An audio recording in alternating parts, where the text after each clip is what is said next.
लेने दो अपने कंधे पर सिर रखकर मुझे, ये दर्द का बवंडर अब संभाला नहीं जाता। रो लेने दो अपने कंधे पर सिर रखकर मुझे, ये दर्द का बवंडर अब संभाला नहीं जाता। अरे कब तक आंखों में छुपा कर रखूं इन्हें, इन आंसुओं का समंदर अब संभाला नहीं जाता।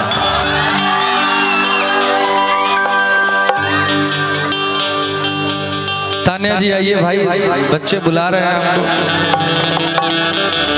हमको। मौसी आवो तो आई हैं।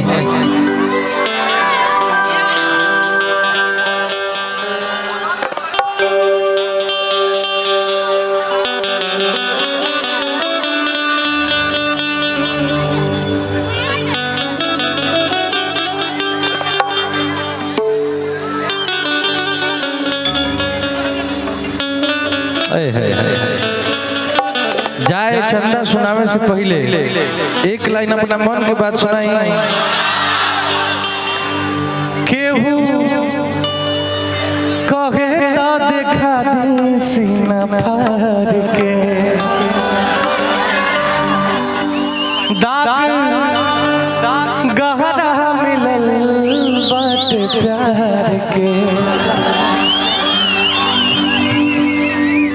दूसरा के डोली में सवार हो गजती,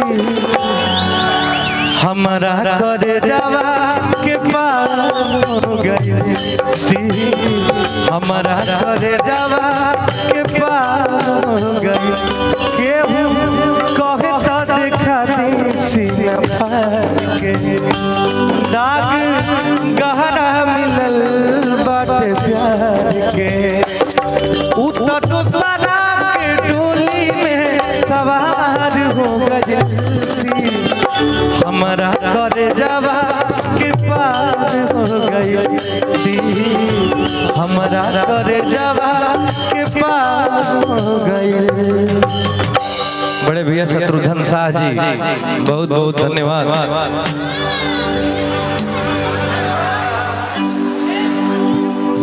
कि जहिया से चल गईली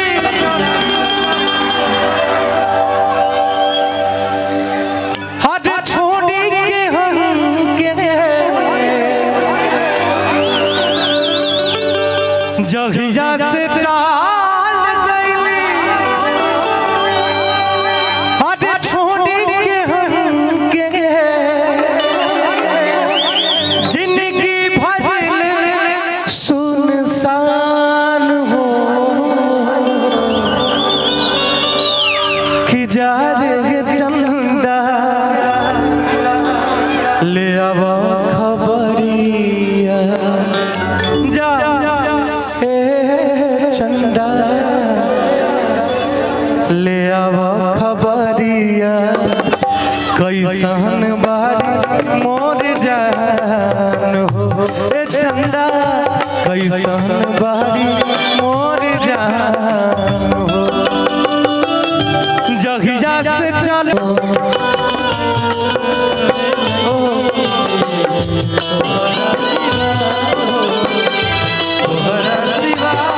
प्यार में नहीं थी तोरी, हम बेवफा हो, हम बेवफा, चाहे बतिया तुम्हारा चाहे मत माना हो, मत माना हो, प्यार में नहीं थी तोरी, हम बेवफा हो, हम बेवफा।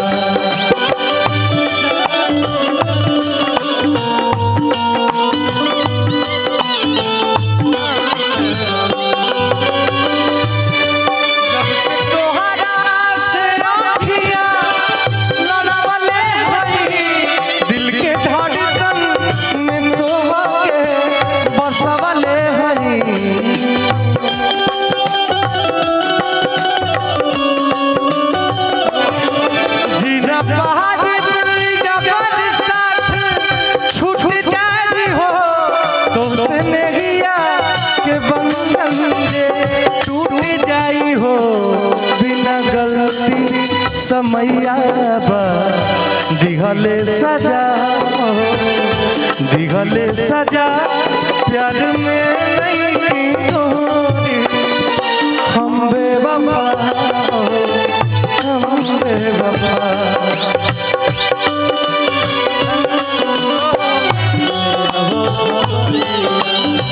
कहाँ चले गए थे भैया?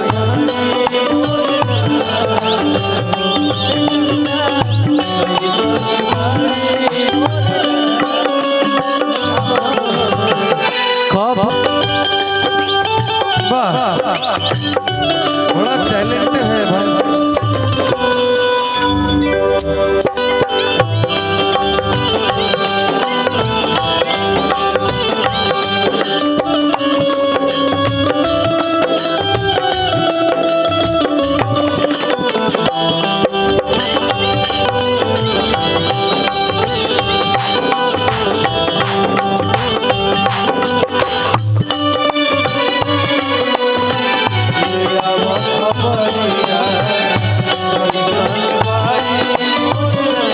थोड़ा आ जाते हैं।